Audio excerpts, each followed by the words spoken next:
There's a lot of people in this audience that got a few things out of the Workforce Development Fund.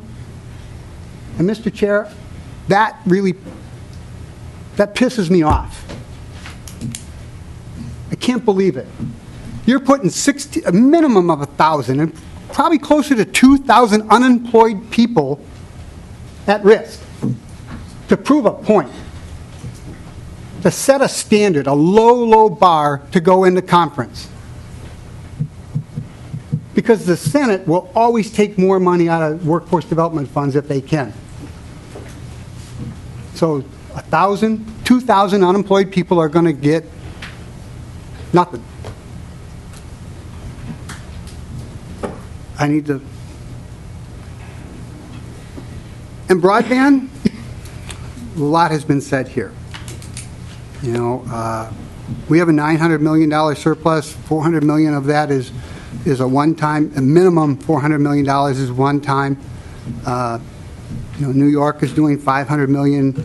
Every other state is looking at it. Use Germany as an example. If we actually had broadband across this nation, across this state, well, but I guess we're not going to. At $15 million, and then you toss in this CAF, or whatever it's called, I think it's CAF 2 funds. If I remember right, and I follow it a bit, I don't think that's usable across the whole state. I think it only reaches out to, is it a third or is it 2/3? Probably closer to a half. So you're leaving half the state with broadband money for $15 million.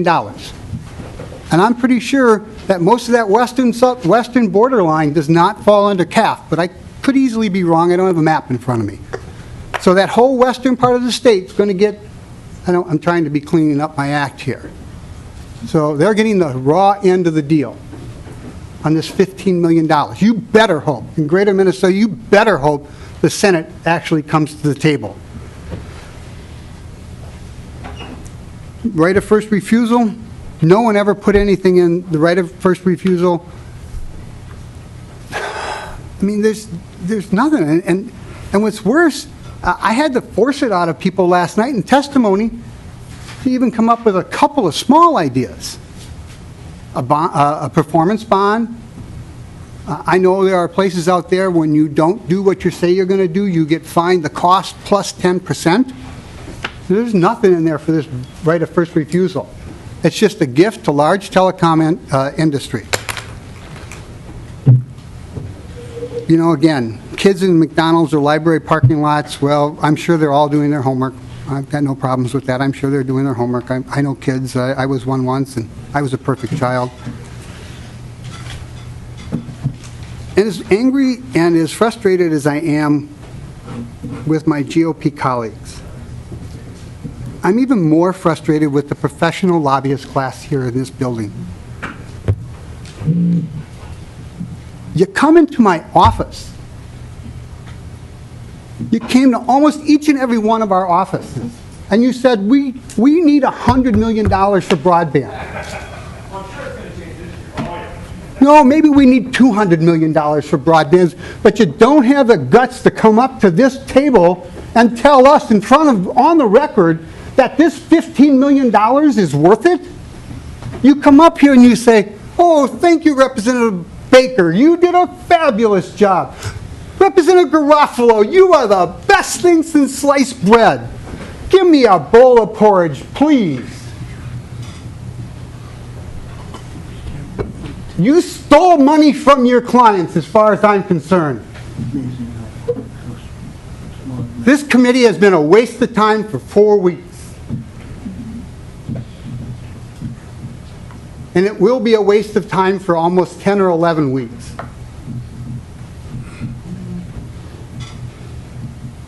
I've spent 20 years in this committee. I love this committee. I think this committee has great value and can add to the state. But Mr. Chair, you are not adding to this state. You are taking away from this state. Because you didn't have the courage to fight with your caucus, or you truly believe. And I won't make a choice on which one it is. But I am truly frustrated at all parties concerned. I'll be voting no on this particular bill. I'll proudly vote no on this bill. Representative Metsa, you mentioned Greater Minnesota being left behind and the DFL's criticism of the changes we're making to the Job Creation Fund. Can you explain why it's good for Greater Minnesota to defend a program that currently 75% of the jobs being created are in the 11-county metro area? How is that good for Greater Minnesota? Thank you, Mr. Chair. I think the bigger point is we've got unemployment and pockets are higher in Greater Minnesota. The folks who are missing out on the opportunity because the fund was raided are, one, going to be at a severe disadvantage, and two, I know we could argue semantics about 7-county, 7-county, 11-county metro area. I think the major point is where you miss the mark is not using any general funds at all in terms of increasing a budget and what my mind would be reasonable here, which is the comments I made in regard to the $500 million roughly stable surplus moving forward.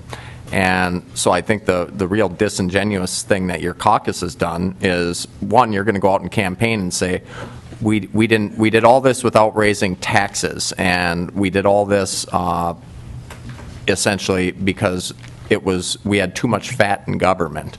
And quite frankly, you're wrong, and you're lying to Minnesotans if you say differently. I'm not going to argue because you're the chair, but essentially if you respond otherwise, you're lying, because all you want is a hit piece for a campaign, for, say, Representative Baker's race that'll cost $1 million. And I think the consensus outside maybe this room here, and eventually if enough of us don't come back, maybe we'll get the picture, but people all over the country are pissed off at politicians because we aren't doing our jobs coming together and negotiating, and those are the people that are missing out, is every dollar that wasn't spent on the general fund that could have been to help create jobs in pockets all over the state.